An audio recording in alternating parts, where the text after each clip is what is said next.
Here we have a FE3 Mazda intake. This is also called the VICS intake, or the VICS. Now, this has two sets of runners. The primary runners are these large ones here. The secondary runners come from the main chamber, which is feeding through here and through here. So the air's coming in, going down through this runner, through this one, and out the port. Now, when the valve is open, the air can also come through this port here, which comes down, out onto the back of this valve, does a little swirl apparently, and goes down, and then goes through, as well as through your primary runners. This is supposed to happen with the help of one of these solenoids. This one with the white dot was attached to this actuator here.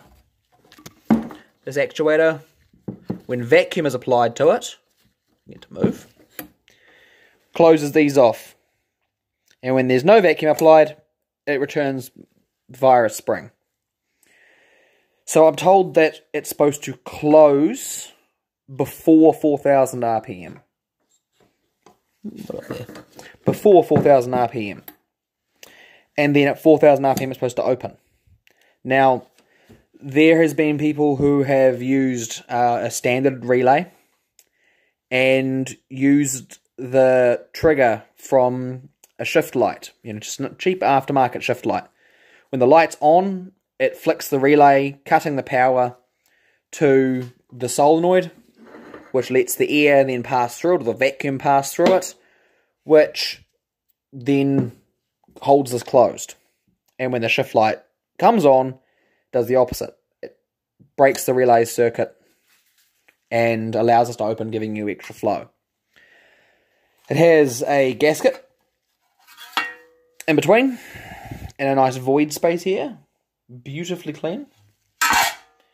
And it has a twin plate throttle body. Now, I was under the assumption that this was supposed to open one after the other.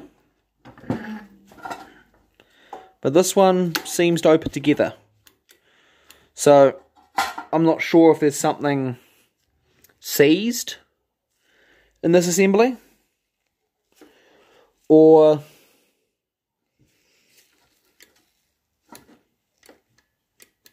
maybe this one's different. But it does have a little thing here, which looks like it had coolant running through it. And that goes to a sensor. Now, I'm going to dismantle it and see what it does. It looks like it could be a form of choke. And this could be an electronic override for it. Who knows? But I'll get to that.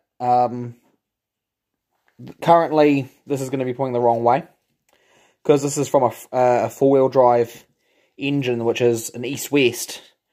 This is now going to, instead of pointing out the side, it's now going to point backwards. So it's going to be pointing that way. So I have to chop it and reattach it on the other side. So this flange here is going to be moved. It's going to end up being on that side. Here's your injectors. These are meant to be 14mm injectors, and they're supposed to be non-air shrouded, which is correct. I have to figure out whether my Kia has the same, what do you call it? Same resistance on the injectors, and whether they flow roughly the same. Because if they do, then I don't need to do much. I just need to change my pigtails. If not, I'm going to do all sorts of weird shit to make this work. I have to double check whether they run the same fuel pressure. So I have to check whether the fuel pressure regulator here is the same as the one here. On focus up, please. This one here on the Kia. If so, then I'm golden. If not, I got to figure out which one's the correct one to run. The last thing I'll cover in this is the cams. So when I pulled this out, it was actually easier on the four-wheel drive vehicle because it was east-west. To pull the head bolts out, and lift this whole head. Now, yes, it's a beautiful head. Oh, I know. Now, the only reason I took it is because over here in New Zealand, it's $180 from the local pick-apart for an entire motor, which is your intake, your exhaust manifold, you know, and the whole long block. So I figured the head was already off, I may as well take it. Have some spare parts.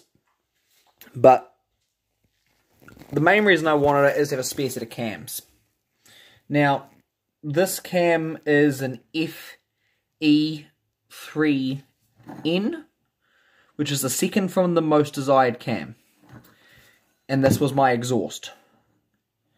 My intake is an FEAP. And I wasn't intending to take it. But I got it anyway. Now, intakes on these, apparently, swapped it over. No problems. Exhaust cams have a driver on the end here for running the what do you call it? The synchronization, or the cam position sensor. So on a Kia, it has a cam position sensor. And that synchronizes between that and your crank sensor. Focus, please. Cool. There it is there. And here's the sensor. That goes in the bell housing. Now, on the Mazdas, they had a distributor that ran in there. And that runs off this cam. So, it's a different system completely. But, just hoping to put something out there that was, you know, give pictures to all the rant and raving that's out there, because I know I was sure confused, and this wasn't actually what I was expecting at all. When I opened this up, I was like, oh, that looks backwards. But now that I think about it, no, it makes sense. You don't need that much more airflow to make a big difference to how your vehicle run at top end. While at low down, having a longer airflow would be beneficial as well. So I was expecting it to be the other way around. I was expecting to actually have 2 sets of butterflies, or to have 2 sets of full runners, but apparently this is all you get as the second set of runners. And it just spits it out here next to these 2 inside valves. Yeah. Not really what I was expecting, but oh well. We'll see how it goes. At the moment, the current plan is just clean this up, get it ready. I'll chop it and get it ready for welding. And I will get this in the car and running.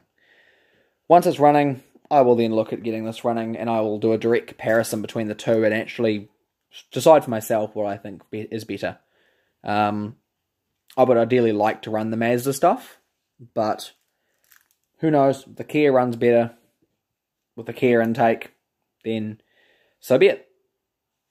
Alright, well, thank you guys for watching. If you have any questions, feel free to ask, and I will try and help you guys out.